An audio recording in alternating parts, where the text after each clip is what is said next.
हमारे साथ जो लेवल प्लेइंग फील्ड के हवाले से जो मामला है, और सुप्रीम कोर्ट ने ऑलरेडी 22 तारीख को हमारे हक में फैसला दे दिया और उसके हमने कंटेम्प्ट पिटीशन फाइल कर रखी है।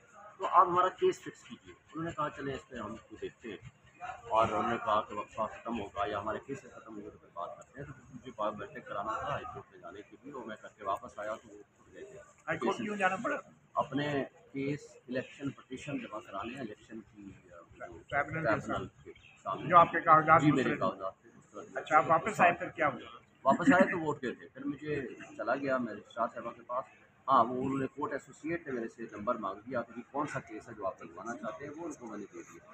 वो दिन में दोपहर कोई 12 बजे से पहले कुछ नहीं दे दिया।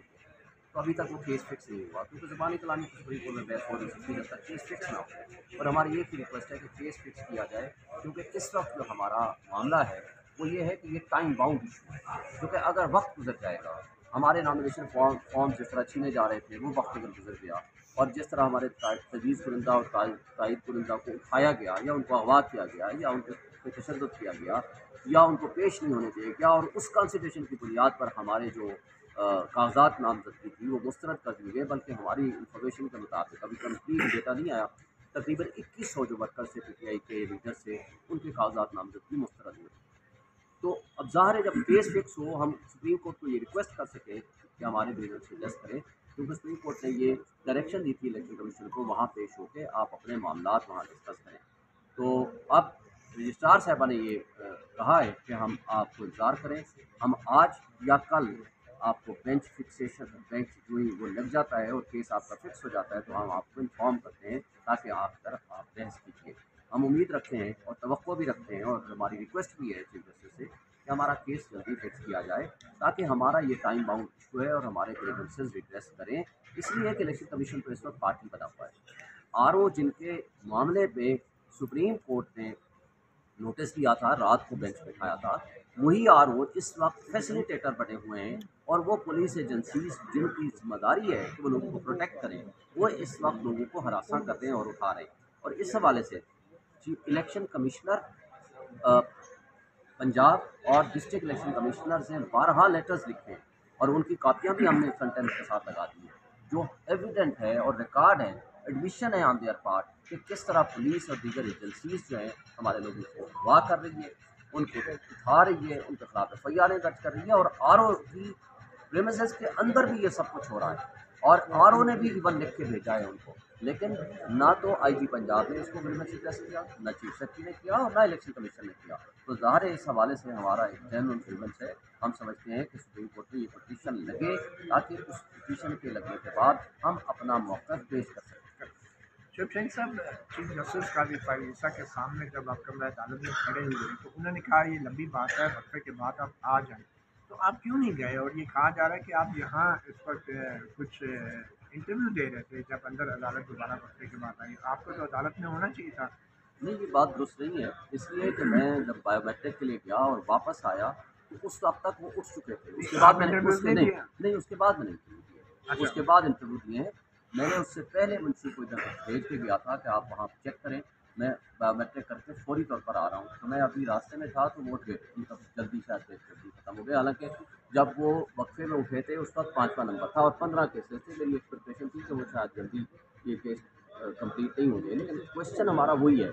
हमने केस फिक्सेशन की बात करनी है जो सुबह कर दी थी, और आज अभी भी की है, और आज भी हम यही मुतालबा कर रहे हैं, और अभी भी मैं इसी में इंतजार कर रहा हूँ। तो हमारा मकसद सिर्फ ज़बानी कलामी तो बहस हमने क्या करनी है, सिर्फ यही रिक्वेस्ट करनी है ना कि हमारा केस फिक्स कर दें, और वो उस वक्त भी की, अभी भी की है, और उसके बाद जब वो बेंच उठ गया था उसके बाद मैंने मीडिया से बात की। अच्छा शिव सिंह साहब, पहले ये इल्ज़ाम लगता रहा है कि कागजात नामजदगी छीने जा रहे हैं, बड़ी तादाद में वीडियोस भी बनी भी और बनाई भी गई और बनवाई भी गई, और उसके बाद फिर ये पता चला कि कागजात तो जमा हो गए हैं जो आपके तहरीक इंसाफ के लोगों के।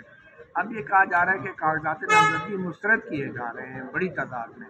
तो अब ट्राइब्यूनल में भी अगर बहुत से बड़ी तादाद में वो कागजात मंजूर हो जाते हैं, सब कुछ हो जाता है, तो आपको इलेक्शन के अमल पे आपको अभी तक एतमाद नहीं आ रहा कि एक सिलसिला बना हुआ है, अपील का भी राइट आपके, उससे पहले आप पूरे अमल को सुप्रीम कोर्ट में क्यों लाना चाह रहे हैं? आप ट्राइब्यूनल में क्यों नहीं जा रहे?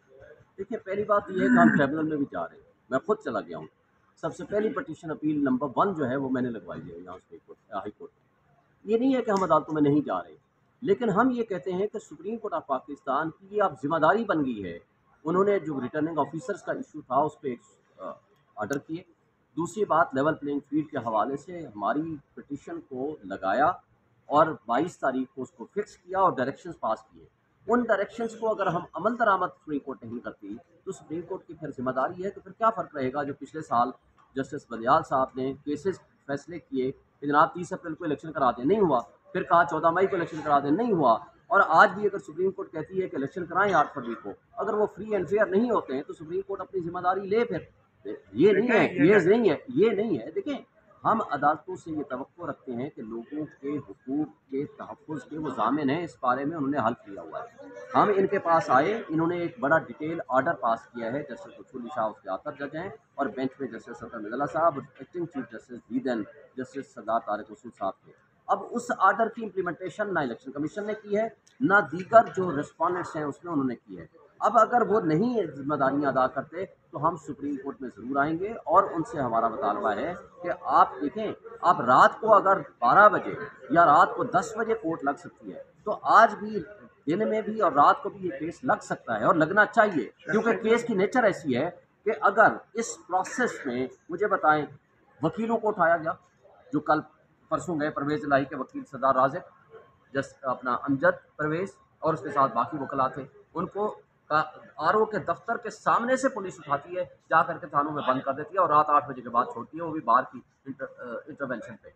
रात खुर्रम लतीफ़ कोसा को उठा लिया गया, उनको गिरफ्तार कर लिया गया दहशतगर्दी के किसी मुकदमे में, उनको गिरफ्तार किया। और सिर्फ ये नहीं, पूरे पंजाब में, पाकिस्तान में बिलमूम और बिलखुसूस पंजाब में जो कुछ हुआ है वो सारी वीडियोज़ के ज़रिए, ऑडियोज़ के ज़रिए, सोशल मीडिया के ज़रिए, इलेक्ट्रॉनिक मीडिया के ज़रिए आप तक पहुंच चुका है। इस सब कुछ के होते हुए, इन आरओज़ के होते हुए मुझे बताएं कि ये फ्री एंड फेयर इलेक्शन का माहौल देंगे? क्या जो पार्टी बने हुए हैं, क्या इलेक्शन कमीशन की ये जिम्मेदारी नहीं है? मैंने उनको कहा था कि आप IG पंजाब को हटा दें तो आपके 80% मसाइल हल हो जाएंगे। तो आपके कहने पे हटा देना चाहिए था उन्हें। मेरे कहने पे नहीं, उस एविडेंस की बुनियाद पर जो उनके pass through provincial election commissioner ने भेजी है, उनको जो डिस्ट्रिक्ट इलेक्शन कमिश्नर ने भेजी है, उस एडमिशन के बाद अगर वो फिर भी नहीं हटाते हैं, जो कि उनकी जिम्मेदारी है, तो इसका मतलब ये है कि फिर वो सहूलतकारी कर रहे हैं। और अगर ये मुझे बताएं, एक सबसे बड़ी पॉलिटिकल पार्टी को आप रास्ते से हटा देते हैं थ्रू एनी मीन्स, अगर उनको free and fair participation in the election process नहीं देते, तो वो क्या इलेक्शन होगा? तो हमारा सिर्फ एक मुतालबा है कि आप फ्री एंड फेयर इलेक्शन भी तो होने चाहिए ना। ये कैसा इलेक्शन है कि आप एक पार्टी को निकाल दें, बाकियों के दरमियान कहे जी आप आपस में तकसीम कर लो, फिर इलेक्शन का क्या फ़ायदा हुआ? इलेक्शन तो मकसद है कि जमहूरियत हो, जमहूर का फैसला हो, जमहूर को पार्टिसिपेशन का हक दें। ये पब्लिक का हक है कि वो किसको लाना चाहते हैं और किसको नहीं लाना चाहते। भाई साहब, सुप्रीम कोर्ट को आप क्यों इस्तेमाल कर रहे हैं बार बार? सुप्रीम कोर्ट ने इलेक्शन कमीशन को ऐसा तो कोई हुक्म नहीं दिया था कि PTI वालों के सारे कागजात नामजदगी मंजूर कर लिए जाएँ और उनके मुस्तरद भी ना किए जाएँ। तो सुप्रीम कोर्ट ने ऐसा कौन सा हुक्म दे दिया कि जिस पर इलेक्शन कमीशन ने अमल नहीं किया? सुप्रीम कोर्ट ने तो महज ये कहा था कि आइन और कानून के मुताबिक जो आपकी शिकायत हैं इलेक्शन कमीशन सुने, उसने सुनी और उस हवाले से खत किताबत भी की, हदायत भी जारी की। इसमें दोबारा ऐसी कौन सी खिलाफ वर्जी होगी सुप्रीम कोर्ट के ऑर्डर की? कोई एक हुक्म मुझे बता दें जो इलेक्शन कमीशन ने नहीं माना। 22-12 का हुक्म आप जरा उसको पढ़ लें। नहीं है, कोई एक चीज़ मैं बता रहा हूँ ना, सिर्फ ये नहीं कहा कि इनको सुने और फैसला करते हैं, ये कहा कि इनके जेन्युइन ग्रीवेंसेस को रिड्रेस करें। ठीक है, वो जेन्युइन सुप्रीम कोर्ट ने तय कर दिए थे कि ये जेन्युइन है, ये नहीं। सुन लेना सर, सुन लेना जान, आप जरा आगे चल रहे हैं। वो जेन्युइन ग्रीवेंसेस विद एविडेंस हमने प्रोड्यूस किए बिफोर द इलेक्शन कमीशन। ठीक है, क्या एक्शन किया उन्होंने? अच्छा, हमारी बात ना सुने, हमारे ग्रीवेंसेस छोड़ दें, क्या है आप मुझे ये बताएं, मैं आपको एविडेंस देता हूँ। चीफ इलेक्शन कमिश्नर को प्रोविंशियल इलेक्शन कमिश्नर की एविडेंस कि जिसमें कहा है सैकड़ों की तादाद में पुलिस ने और एजेंसीज ने लोगों को उठा लिया, उनको नॉमिनेशन फॉर्म नहीं जमा करने दिए गए, उनके साथ जाती हो रही है। आपने पिटीशन की इलेक्शन कमीशन में? जी हमने की, रिजेक्ट हो गई। नहीं, रिजेक्ट हो गई आज पंजाब के वाले से। नहीं, कोई ऑर्डर नहीं आया। ऑर्डर नहीं आया? आप सुप्रीम कोर्ट में उसके खिलाफ आए कि ऑर्डर नहीं कर रहा मेरी दरख्वास्त? यही तो कंटेम्प्ट है हमारी, 26 तारीख की फिक्स है। नहीं, लेकिन ये कंटेम्प्ट सुन लेना, आप जिरा ना करें ना, अपील में आएंगे ना, ये कंटेम्प्ट तो नहीं है। जिरा ना करें, आप जरा जवाब सुनेंगे, आपको सारी बात का जवाब आ जाएगा। 22 तारीख को किए जाने वाले फैसले की रोशनी में हमने उसी तारीख को अच्छा वो था 3 क्या, बता तारीख दें, अब बता भी दें वो क्या। ये था कि पीटीआई और तमाम पॉलिटिकल पार्टी जिन जिन के जो जेन्युइन ग्रीवेंसेस हैं उनको सुने और ये इनकी कंप्लेंट्स हैं और आपके हक में फैसला कर दें। जी हमारे सुन लें हमारे हक में फैसला न करें लेकिन जो हमारे ग्रीवेंसेस हैं उनको रिटेस्ट करें।